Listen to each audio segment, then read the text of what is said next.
Sumalang na sa una niyang flag ceremony bilang maestrado ng Korte Suprema si Associate Justice Amy Lazaro Javier. May ulat on the spot si Dano Tingkungko. Dano?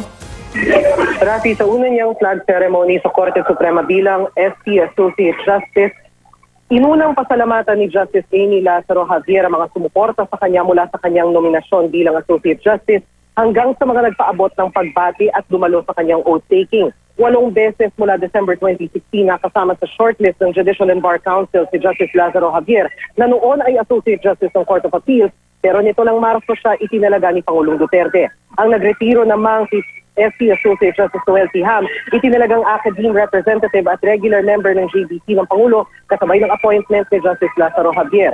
Sa kanyang talumpati, sinabi ni Justice Lazaro Javier na batid daw niyang ang pagiging miyembro ng pinakamataas na korte sa bansa ay may kaakibat na malaking responsibilidad at tiwala mula sa publiko na hindi dapat isawalang pahala.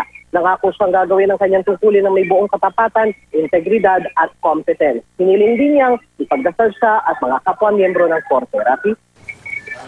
May mga nahawakan ba itong bagong justice na pwedeng matalakay ngayon dyan sa Korte Suprema, Dano? Sa ngayon, Rafi, wala pa tayong impormasyon dun sa mga specific na case na hinawakan ni Justice Lazaro Javier nung panahon na nasa Court of Appeals pa ito.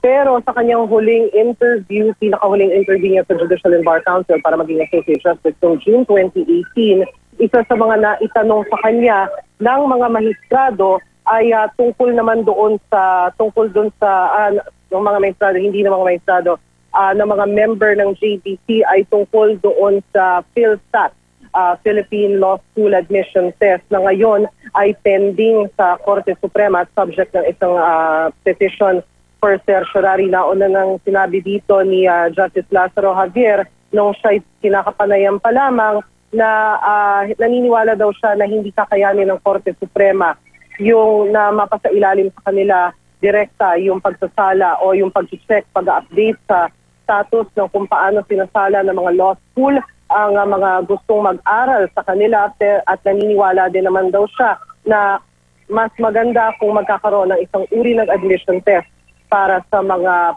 papasok sa law school. Although i-qualify lang natin, yung discussion na yon, yung kaso na yon, ay katatapos lang ng oral arguments, if we're not mistaken, last week. At sa loob ng 20 araw mula sa panahon o mula noong nakaraang Martes ay nakatakdang mag-submit ng memorandum or summary ng kanilang mga argumento ang parehong parties, yung mga petitioner, maging ang Solicitor General on behalf of the government bago ito tuluyang desisyonan ng Korte, Rafi. At I understand, ikapitong appointee na siya ng Pangulo.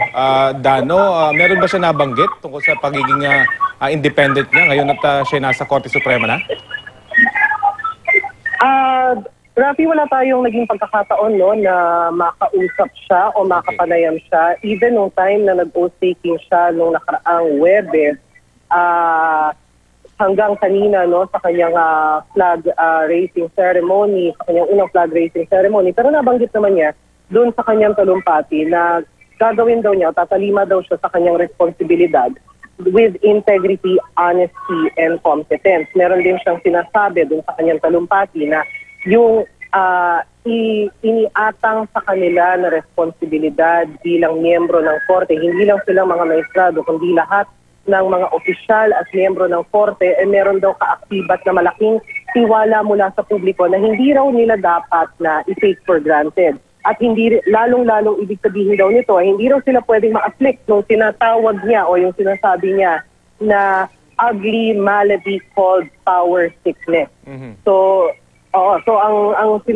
doon pa lang sa kanyang speech, she's putting her term into perspective na ang dapat na i-consider ng lahat ng mga miyembro ng korte, hindi lang mga opisyal nito, hindi lang mga empleyado nito, kundi lalo sa kanila mga maestrado na binigyan ng tiwala ng publiko, at basically it's a big public trust yung kanilang posisyon, ay iuna ang publiko sa lahat ng kanilang mga magiging desisyon sa kanilang buong termino at hindi ang kanilang sarili. Yan ang kanyang bahagi ng kanyang nabanggit sa kanyang talumpati kanina. Okay, maraming salamat, Dano Tingkungko.